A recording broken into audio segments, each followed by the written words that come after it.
Assalamualaikum warahmatullahi wabarakatuh. Hamdan syukranillah ala nikmatillah. La haula wala quwata illa billah, amma ba'du. Sobat Kultum Ramadan, pernah gak sih kalian merasa hidup ini berjalan terlalu cepat? Kita terjebak dalam rutinitas kerja, kuliah, scrolling media sosial, tidur, lalu bangun lagi.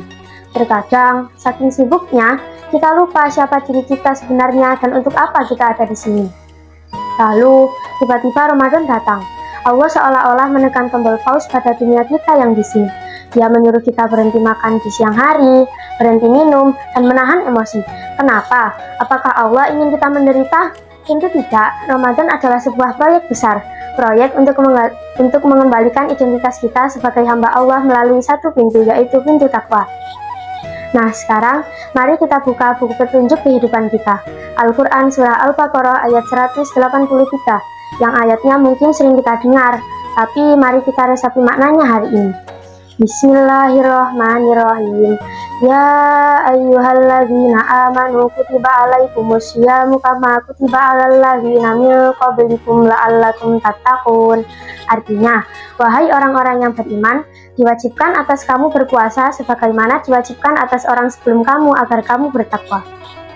Coba perhatikan ujung ayatnya. La'allakum tattaqun. Kalimat ini menggunakan kata la'alla yang berarti semoga atau agar. Artinya, takwa itu bukan hadiah otomatis yang didapat hanya karena kita nggak makan siang. Takwa itu adalah tujuan yang harus diperjuangkan. Ini adalah output dari sebuah latihan kerja keras selama 30 hari.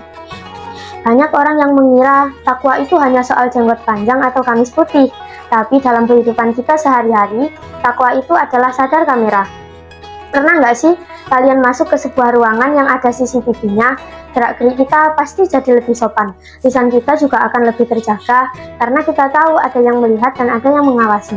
Nah, takwa adalah kesadaran penuh bahwa 24 jam sehari, 7 hari seminggu, dan setiap waktu Allah selalu memperhatikan kita. Takwa juga seperti rem yang kuat di dalam hati. Misalnya nih ya, saat kita lagi asik scrolling dan tangan kita gatal ingin mengetik komentar jahat atau bully orang lain, takwa bilang, jangan, Allah melihat jarimu. Saat ada kesempatan untuk curang dalam pekerjaan atau ujian, takwa berbisik, mungkin manusia nggak tahu, tapi Allah tahu. Saat kita tergoda untuk melihat hal-hal yang tidak halal di layar HP kita, takwa bertindak sebagai filter yang membuat kita untuk berani close atau swipe ke atas. Ramadan melatih otot rem ini. Jika makanan yang halal saja bisa kita tinggalkan karena perintah Allah, seharusnya meninggalkan yang haram juga lebih mudah bagi kita. Teman-teman, jangan biarkan Ramadan tahun ini lewat begitu saja, dan kita hanya mendapatkan lapar serta dahaga. Itu adalah kerugian yang sangat nyata. Jadikan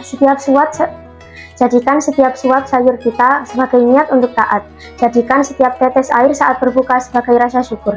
Dan jadikan setiap detiknya sebagai langkah untuk menjadi pribadi yang lebih baik. Pribadi yang lebih takut pada dosa. Namun jauh lebih rindu pada ridha Allah. Ingat, keren itu bukan yang bajunya paling baru saat lebaran nanti.